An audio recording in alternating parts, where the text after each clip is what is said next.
Mon invité du jour est Franck Bulleux. Bonjour Franck Bulleux. Bonjour Martial Bild. Vous êtes enseignant et diplômé en analyse des menaces criminelles contemporaines et en psychologie criminelle. Votre intérêt se porte sur les mouvements s'inscrivant dans un processus révolutionnaire de rupture civilisationnelle. Tout un ouvrage sur la violence de l'ultra-gauche, la guerre sociale qui vient aux éditions du Alpha et que vous pouvez retrouver sur la boutique officielle de tvliberté.com si vous souhaitez l'acheter. Doit-on parler d'ultra, d'extrémistes de gauche, de radicaux? Tous ces termes sont-ils les bons? À la limite, comme on dit, peu importe le contenant du moment qu'on a le contenu, mais plus sérieusement, moi, j'éviterais le terme radical. Je vais vous dire pourquoi. Parce que je suis de la vieille école. Et pour moi, quand on parle de radicaux, excusez-moi, mais ça n'a rien à voir avec notre sujet, mais ça me fait toujours penser aux vieux radicaux de la Troisième République. Et quand je vois aujourd'hui nos jeunes, à qui parfois j'enseigne le radicalisme de la Troisième République, me dire « mais de quoi parlez-vous » Tout le monde confond tout. Donc, moi, je ne parle pas de radicaux par respect pour l'histoire de France. Quoi qu'on l'on pense d'ailleurs du Parti radical. Ultra peut nous rappeler également nos ultras, pour ceux qui ont, comme nous, je pense, une conception conservatrice, les fameux ultras du 19e siècle. Bon, extrême gauche conviendrait mieux. Même si, évidemment, ultra-gauche a ce petit côté un petit peu du romantisme révolutionnaire. Mais ultra me rappelle aussi des conservateurs que j'apprécie du 19e, donc j'emploierais plutôt le terme extrême-gauche, qui veut bien dire ce qu'il veut dire, c'est-à-dire qui est hors du système, mais on va le voir également, je pense, qui s'y rapproche un petit peu. Oui, cette extrême-gauche en France, est-ce qu'elle veut modifier ou faire table rase du système capitaliste en l'occurrence? Le fameux thème de la tabula rasa, le thème que j'utilise dans le livre évidemment, est l'élément, on va dire, final, la doctrine finale. L'extrême gauche, par définition, qu'elle soit par nature communiste ou anarchiste, a une conception une conception finale de la société. C'est-à-dire, il y a un début, il y a une fin. Donc la tabula rasa, évidemment, est ce qui compte pour cette extrême gauche-là. Au-delà de cela, il y a plusieurs formes d'extrême gauche, il y a plusieurs formes de personnalités et de mouvements qui parfois même s'inscrivent dans un système, tout en rêvant au grand soir. Ça nous mène à la question suivante qui va de soi. L'extrême gauche en France, combien de divisions? Plus qu'on ne le pense. Le souci du calcul révèle un petit peu, tout dépend d'où on se place. Moi, par exemple, dans mon livre, j'ai été frappé du score de l'extrême gauche ou des extrêmes gauches en 2002. Pour nos téléspectateurs, 2002, c'est Chirac-Le Pen. C'est vrai. Mais 2002, c'est aussi trois candidats trotskistes qui ramènent plus de 10% des voix aux élections présidentielles. L'extrême gauche, c'est une masse électorale importante. Alors, évidemment, me direz-vous, 2002, ça fait 20 ans, ou presque. Mais l'extrême gauche s'incarne. L'extrême gauche s'incarne dans d'autres candidats. Vous n'êtes quand même pas sans savoir, je parle aux téléspectateurs bien sûr, des scores de 11% de Mélenchon, puis de 20%. Près de 20% aux dernières présidentielles. Je ne dis pas que tous les électeurs de Mélenchon sont des électeurs d'extrême gauche, mais il y a quand même une pensée très à gauche qui se réaffirme de plus en plus chez cet individu, chez ce leader, car c'est un leader. Et donc, cette extrême gauche, ce magma électoral donc, qui va entre 10 et 20%, si ce n'était que cela, ce ne serait pas dramatique, mais cette extrême gauche a des relais, a des liens, aussi bien dans nos institutions, aussi bien dans les médias. Parce que l'avantage de l'extrême gauche, si vous voulez, par rapport à d'autres mouvements, c'est qu'elle n'a jamais été condamnée. L'extrême gauche, c'est Pol Pot. Elle n'a jamais été condamnée. L'extrême gauche, c'est Staline. Elle n'a jamais été condamnée. Il n'y a jamais eu, je vais employer un terme un peu facile, mais que nous comprendrons aisément, il n'y a jamais eu de Nuremberg de l'extrême gauche. Il n'y a jamais eu de Nuremberg du communisme. L'extrême gauche est une variante du communisme. Souvent, certains gauchistes parlent de trotskisme, comme s'ils avaient inventé la poudre. Mais le trotskisme, c'est l'internationalisme absolu. Le trotskisme, c'est l'aile gauche du communisme. Vous dites qu'en 2017, en fait, si on veut bien mettre le candidat Mélenchon dans cette magma d'extrême gauche, Mélenchon, 19,58, Poutou 1,09, Artaud 0,64, on est à 21,31, autant que Madame Le Pen. Oui, c'est ça. Et encore, vous êtes optimiste parce qu'il y a un axe. Et on peut le lire. Hein. Là, alors quel axe, me direz-vous? L'axe Mélenchon-Hamon. Là, on est plutôt à 26%. C'est-à-dire que quand vous lisez, quand vous écoutez Mélenchon qui parle de créolisation de la société, quand vous écoutez Hamon qui, lorsqu'il retourne à Brest, dit « Oh, qu'est-ce qu'il y a comme blanc à Brest ?» je cite, on est sur un axe politique, électoral, où s'inscrivent plus d'un quart des Français. Je vous rappelle que la prochaine élection présidentielle se fera un petit peu sur un coup de dé. Et vous dites dans votre ouvrage que quand la gauche parlementaire institutionnelle s'effondre, alors cette gauche de combat, cette extrême gauche, elle surgit. Oui. Il y a cet effet de vase communicant. Oui, moi je trouve, parce que le social-libéralisme qu'on peut critiquer ou qu'on peut approuver, peu importe, le social-libéralisme à la Manuel Valls, la social-démocratie à la Cazeneuve, où sont-elles? À Barcelone? Mais je veux dire, nous n'avons plus aujourd'hui cette gauche social-démocrate, cette gauche social-libérale qui a fait les bons temps des scrutins dans les années 80, 90 et qui ont permis notamment l'élection de François Mitterrand.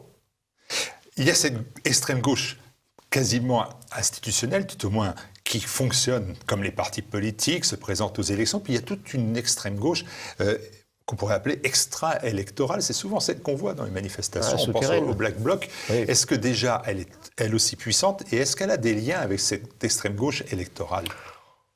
Puissante, tout est relatif. Elle a la puissance que les institutions, que la police, que l'État veut bien lui laisser. Il est vrai que depuis 20 ans, depuis à peu près le sommet de Gênes, on voit cette extrême gauche violente se manifester dans toutes les manifestations, jusqu'aux Gilets jaunes, bien sûr. Le souci donc, de cette extrême gauche, c'est que, comme je le disais tout à l'heure, même si elle est extrêmement... elle n'est pas crédible, bien sûr, mais ces hommes, ces thèses, restent quand même relativement proches de cette gauche sectaire, de cette gauche sociale, on pourrait dire. Alors, vous donnez des exemples. Je pourrais tout simplement vous donner l'exemple de Bernanos. Alors, pas le Bernanos qu'on connaît, bien sûr, mais le petit-fils de Bernanos, qui est un militant gauchiste, anarchiste, voilà. Donc, ces gens-là ont appris à lire. Ces gens-là ont appris à écrire. Ces gens-là ont appris à combattre. Ces gens-là savent ce qu'ils disent, ce qu'ils font et ce qu'ils sont. Et on l'a très bien vu, d'ailleurs, au Parti socialiste, il y a bien longtemps. Lorsque les rescapés du trotskisme avec des blazes comme Mélenchon, mais comme Jospin aussi, arrivaient au Parti socialiste. Ils gardaient leur blase trotskiste, mais bon, ça s'agissait peu à peu. Mais il y a toujours eu cette porosité. Et contrairement à la droite, comme vous le savez, la gauche accepte ces rebelles. Est-ce que vous diriez aujourd'hui que, par exemple, à Grenoble, à Lyon, à Bordeaux, en partie à Paris, en partie à Rouen, en partie à Strasbourg, en partie à Marseille, est-ce qu'on pourrait considérer que ces villes, elles sont plus ou moins aux mains de l'extrême gauche, sous pavillon Écologie Les Verts? Oui, alors le pavillon ELV, effectivement, a bon dos et récupère un certain nombre d'idéologues d'extrême gauche, comme je l'ai dit tout à l'heure. Aux mains, il ne faut pas exagérer la portée de ces enfants terribles, on pourrait dire, du gauchisme au sein de ELV ou au sein d'autres mouvements politiques de gauche, mais En tout cas, ils font passer des propositions. Ils font passer refuser un sapin de Noël, refuser tel ou tel élément refuser un marché de Noël, même tout simplement, c'est quand même plutôt des considérations de personnes d'ultra-gauche. Enfin, ça vient de l'ultra-gauche, ça vient pas de la social-démocratie bourgeoise qui a gagné les élections à partir des années 70, c'est évident. On a une rupture à gauche, si vous voulez. On a une rupture à gauche. Et effectivement, comme vous le soulignez, les dernières élections municipales ont vu arriver des majorités de gauche fermes, pour ne pas dire plus, et qui vont effectivement, mais ça on va le voir dans le temps, là, il n'y a que quelques mois, qui vont marquer leur territoire à gauche. Alors évidemment, quand on déboulonne la statue de Napoléon à Rouen, c'est évident que ça fait plaisir à l'extrême gauche. Vous citez toutes les luttes emblématiques, les cibles emblématiques des luttes de cette ultra-gauche, de cette extrême-gauche. Alors on pense bien évidemment au combat contre la police, à toutes les institutions représentant l'ordre, mais au-delà, vous dites, mais ce qu'ils recherchent, c'est le chaos.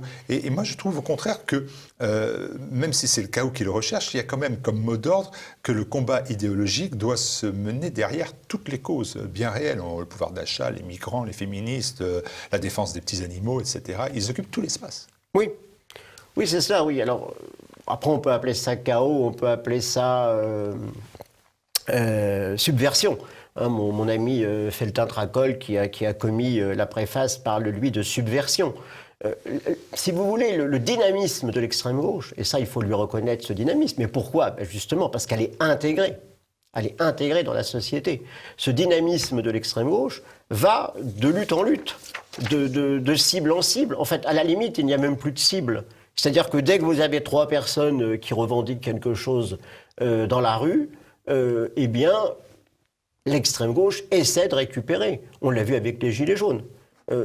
Au départ, le combat des Gilets jaunes était d'abord un combat qu'on pourrait appeler d'antifiscal, sur la tradition un petit peu des jacqueries à la française.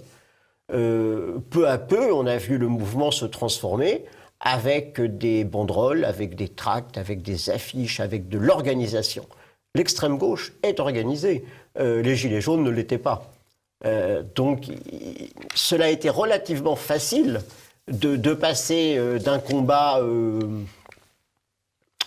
populiste, si on veut, mais encore, c'est un terme un petit peu galvaudé, d'un combat antifiscal, en tout cas, à un combat qui rejoignait bien le dégagisme vu de gauche. Est-ce que, quand on voit la puissance de leur capacité à être dans tous les espaces, comme on le disait, leur soutien médiatique, ils ont pris pied dans tous les médias mainstream ? Oui, les médias mainstream, disons qu'il y a encore quelques médias qui résistent. Hein. Il faut, soit des médias plutôt conservateurs, soit des médias qui sont de sensibilité sociale démocrate et qui sont encore plus ou moins réalistes. Je pense, je vais vous donner un exemple qui n'est pas un hebdomadaire conservateur, mais qui est un hebdomadaire tout à fait convenable, celui de Natacha Polony, Marianne, qui commence, enfin, moi je lis Marianne depuis des années, enfin, comme je lis d'autres revues, hein, qui à mon avis a retrouvé une certaine, on va dire, une certaine vue de la réalité. Évidemment, il y a d'autres vues qui sont, évidemment, qu'il faut lire, l'Incorrect, Causeur. Je vois par exemple un quotidien comme Le Monde qui semble-t-il, s'est effondré vers cette ultra-gauche. Là oui, le Monde, mais enfin le Monde c'est pas tout à fait récent. Hein. On a connu Le Monde avec Plenel dès les années 80 et je pense que de Plenel à aujourd'hui, le Monde maintenant, le Monde est plus diplomatique sans faire de jeu de mots, puisque le Monde diplomatique, il y a bien longtemps qu'il est très à gauche. Le Monde quotidien est devenu effectivement le réceptacle des luttes, on le voit. Alors, c'est une parenthèse, là on parle de la France, mais écoutez, excusez-moi, mais on est en campagne américaine tous les jours. Que ce soit dans Le Monde ou que ce soit dans les médias mainstream. Et quand je dis on est en campagne américaine, c'est justement par rapport aux luttes sociales, pour ne pas dire plus, parce que je ne veux pas rentrer dans un débat sémantique. Aux États-Unis, on dirait aussi lutte ethnique. Mais on est dans la lutte sociale ethnique tous les jours, comme si vous, comme moi, allions voter aux États-Unis. Je dis tout ça parce que quand on s'aperçoit que occupation de l'espace, complicité judiciaire, complicité médiatique, est-ce que la question qui se pose, c'est est-ce qu'aujourd'hui, il y a vraiment un risque que cette extrême gauche prenne le pouvoir en France ? Ça a été le cas en Grèce, ça a été le cas pour partie en Espagne, où Podemos gouverne avec les socialistes. Oui. La prise du pouvoir donc en Grèce, en Espagne, effectivement, donc a été modérée en Grèce, on va dire, par l'Union européenne. Maintenant, les conservateurs ont repris le pouvoir. Bon, Tsipras, disons, a été modéré, enfin, son action a été modérée via l'argent de l'Union européenne, on va dire. Pour la France, les groupes d'extrême gauche ou proches de l'extrême gauche sont puissants. On l'a vu dans la rue, on le voit, c'est pas les mêmes, mais il y a des porosités électoralement, donc la prise du pouvoir est possible. Je veux dire, pour prendre le pouvoir en France, démocratiquement, bien sûr, il faut un quart des voix au premier tour. Un quart des voix, c'est réalisable par n'importe quel courant. Après, évidemment, le deuxième tour implique le rejet d'un des deux candidats. On connaît ce phénomène. Est-ce que vous pensez aussi qu'il y a une possibilité de prise de pouvoir par la violence ? Objectivement, je pense que la France est une assez grande démocratie pour éviter ce genre de méandre. Alors, par contre, ce qui m'ennuierait un petit peu, si vous voulez, ça serait une prise de pouvoir par les urnes et une difficulté de rendre les clés des urnes. Je m'explique. Dans les propositions de Mélenchon, vous avez cette espèce de démocratie au quotidien. C'est-à-dire de plébiscite renouvelé. Bon, on pourrait appeler ça comme cela. C'est-à-dire que Mélenchon, il est dans l'esprit de remettre en cause l'élection tous les 6 mois, à peu près, ou tous les ans. Or, comme vous le savez, trop de démocratie tue la démocratie. C'est-à-dire, si on n'arrive plus, à un moment donné, à avoir un Parlement stable, c'est ce qui pourrait renverser la démocratie. Mais ça ne pourrait se produire qu'après des élections démocratiques. C'est là-dessus.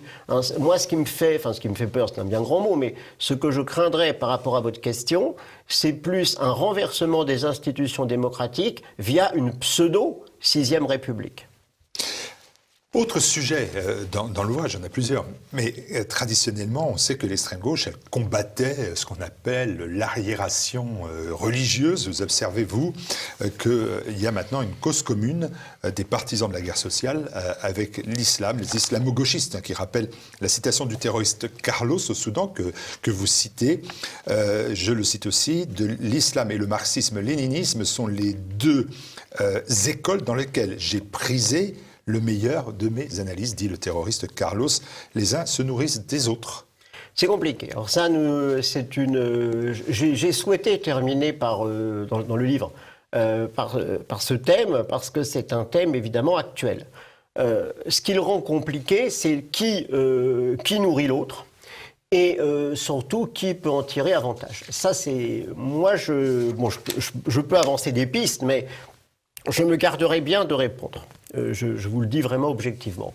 Le problème de qui nourrit l'autre, c'est que d'un côté, nous avons des personnes qui connaissent la subversion, qui ont des méthodes, qui ont des techniques, qui sont organisées, même s'ils sont peu nombreux.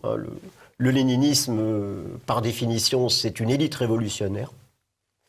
Et de l'autre côté, nous avons une masse d'hommes ou de femmes qui sont dans un carcan idéologique théocratique, c'est-à-dire une religion théocratique, et qui peuvent être influencés. Je le mets dans le livre avec, par exemple, l'intellectuel de la France insoumise, de la Gannerie, je crois, de mémoire, Daniel Geoffrey de la Gannerie, qui est un cadre, enfin quelqu'un proche de la France Insoumise, en tout cas qui appelle régulièrement à voter à la France Insoumise.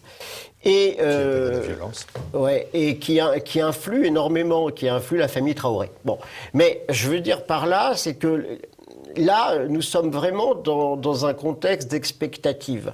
C'est-à-dire que jamais je ne dirais que les religieux, qui sont les plus nombreux, qui sont la masse, hein, c'est la démographie, ne vont forcément tomber aux mains de cette guerre sociale. Parce que j'en suis pas convaincu. Mais ce que je sais, c'est que les tenants de la guerre sociale, c'est-à-dire les militants d'extrême gauche, font tout pour. Mais ils font tout pour depuis des années. Pour l'instant, il y a encore justement, c'est sans doute ce que vous citiez, c'est-à-dire ce quiproquo, cette controverse, ce mur, peut-être, je ne sais pas, j'espère, honnêtement j'espère, ce mur entre la conception religieuse de la société. Si vous voulez, le problème, c'est que les gauchistes instrumentalisent l'islam comme une religion des pauvres. C'est-à-dire, en fait, une religion du social. C'est-à-dire, ils veulent s'attribuer en disant « mais vous êtes rejetés au niveau mondial. Donc, puisque vous êtes rejetés au niveau mondial, vous allez nous rejoindre, puisque nous sommes les représentants de toutes les personnes rejetées. » Mais, de l'autre côté, ce n'est pas la conception, tout à fait, des personnes religieuses. C'est beaucoup plus compliqué que cela. Je ne veux pas rentrer dans les détails parce que nous serions dans un débat plutôt théologique, mais je pense que malgré les efforts de cette extrême gauche, les tenants de l'islam politique ont encore du mal à s'intégrer. Alors évidemment, il faut faire attention. C'est-à-dire qu'il ne s'agit pas de dire, comme je viens de le faire, moi c'est mon avis, que l'islamo-gauchisme est encore... il y a encore des limites, mais il faut s'y préparer, il faut faire attention. Vous évoquez aussi, bien évidemment, comme combat ultime, mais on n'a pas le temps malheureusement d'en parler, mais c'est un moment important de votre ouvrage aussi, ce que vous appelez la chasse aux Blancs, comme forme ultime de cette organisation. C'est-à-dire en un mot, c'est-à-dire que c'est toujours pareil. On représente l'image du possédant et l'image du possédé. C'est toujours la même chose. C'est-à-dire que là, on va faire rentrer le blanc, non plus justement comme quelqu'un qui va être pauvre ou à la marge de la société, mais celui qui est le puissant. L'oppresseur. Voilà, l'oppresseur, le puissant. C'est du racisme inversé, enfin c'est très... Alors cet essai, il revêt aussi un autre objectif, que de dénoncer la menace extrémiste. Il s'agit aussi pour vous de porter remède, de prévenir. Vous dites en gros, il faut le renseignement policier et puis délégitimer les actions qui ont leur source à l'extrême gauche. C'est ça. Alors moi j'ai beaucoup appris, notamment à Paris 2, on analyse des menaces criminelles contemporaines avec Xavier Hofer, entre autres. Et le combat, pour moi, doit être mené sur deux fronts, c'est-à-dire effectivement le renseignement. C'est pas très compliqué de renseigner, je veux dire, à condition de connaître. Si on ne connaît pas, on ne renseigne pas. Alors évidemment, si les personnes qui sont chargées du renseignement n'ont pas un minimum de culture sur l'extrême gauche, sur les différents dangers, c'est impossible. Et puis surtout, alors là, je dis surtout parce que là, c'est notre rôle à tous, la délégitimer, donc la délégitimation des combats. Parce que le problème de l'extrême gauche, c'est qu'elle saute, entre guillemets, sur tous les combats pour légitimer son action. Vous êtes sans papier, il vous en faut, car vous êtes un citoyen du monde. Vous êtes sans logis, il vous en faut, car on ne peut pas vivre dehors. Vous êtes... voilà, donc c'est la fameuse théorie des 100. C'est-à-dire la théorie des droits pour tous. Et on ne peut pas admettre que ce système soit validé. Parce que le système, c'est-à-dire donner des droits à tout le monde dans le sens où chacun doit apporter aussi sa pierre à la société. L'extrême gauche joue du fait que les personnes faibles, tout ce qu'on va considérer comme personnes faibles, que ce soit au niveau de la société, de la religion, etc., on va les embrigader. L'extrême gauche, c'est de l'embrigadement. Il faut réagir à cela, eh bien, grâce, si j'ose dire, à ces deux solutions. Deux solutions, mais qui ne satisfont pas Georges Feltin-Tracoll, que vous citiez en préface. Oui. Il dit, mais votre point de vue, le point de vue de Franck Bulleux, c'est un point de vue conservateur et légaliste. Il semble considérer que vos propositions ne répondent pas suffisamment à cet activisme violent de l'extrême gauche, qui se vérifie d'ailleurs chaque jour un peu plus.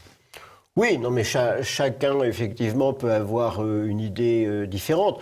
Moi, je suis conservateur, de toute façon, je ne m'en cache pas. Je suis conservateur, je suis légaliste aussi, bien évidemment. Et je pense que aller au-delà de ces deux éléments me paraît déjà compliqué. Vous savez, dans l'état de la société actuelle, je pense qu'il suffit de regarder le 20h, il faut aller pied à pied reconquérir. La reconquête ne se fera pas en une nuit. Le grand soir ne sera ni d'un côté ni de l'autre.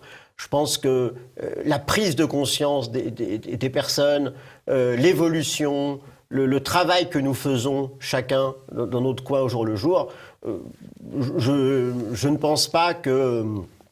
Si on appliquait déjà les lois, enfin souvent les gens disent ça, ça paraît simple, mais je veux dire, si on appliquait les lois, si on trouvait des solutions simples à des choses qui nous paraissent compliquées, et puis il y a aussi quelque chose, mais ça, bon, c'est un leitmotiv, mais la condamnation de ces mouvements, c'est quand le Nuremberg du communisme? C'est quand le Nuremberg du gauchisme? Quand est-ce qu'on va arrêter de sublimer des personnes qui chantaient les louanges de l'URSS dans les années 30? Enfin, vous allez dire, c'est loin les années 30, mais tout est lié. Il est bien évident que le problème français et occidental, le problème occidental, c'est de louer les personnes qui nous veulent du mal. La guerre sociale qui vient, boutique officielle de TV Liberté. Merci Franck Bulleux.